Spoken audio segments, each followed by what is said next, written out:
Nagampo naman unta ko ngano lagi wala pa man naayo ang akong balatian. Igsuon ko diha ni Kristo hinumdumi kini ang atong balatian 85% gikan sa atong salang binuhatan. Kun karon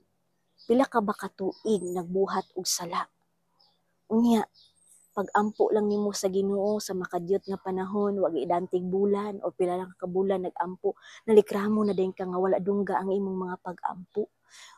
Kun pulo ka katuig nagbuhat og sala, ibutang tala ang unang mortal sin nga kasagaran na atong nabuhat mao nang dili ta mag-ampo inagmata sa buntag ug inagagabii gikan atong 8 years old ta hangtod karon kung wa na to na perfect pagbuhat sala na siya nga mortal sin. So igsoon ko diha ni Kristo kung ughaling man atong nabuhat ang maong sala unya karon sa atong pagdaot nakauna-una ta sa Ginoo nangayo tagtabang sa Ginoo kay na hopeless na ta sa atong balatian ayaw likramo dayon kung wala dungga ang imong pag-ampo kay basin bagi kutahan ka sa Dios og 1,000 ka prayers ayha kanya hatagag kaayuhan o 5,000 ka prayers ang imong mabuhat ayha kahatagan niya kaayuhan ayawat na lang mahulipan nimo ang sala nimo kanhi nga wa ka kahimo sa pagkinabuhing mainampo nagmata sa buntag ug inagkagabii sulod sa pila ka tuig pangayo isag pasaylo ang imong sala nga binuhatan asa ka nalapas sa napulo ka sugo aron dali niyo maangkon ang maong kaayuhan. God bless you.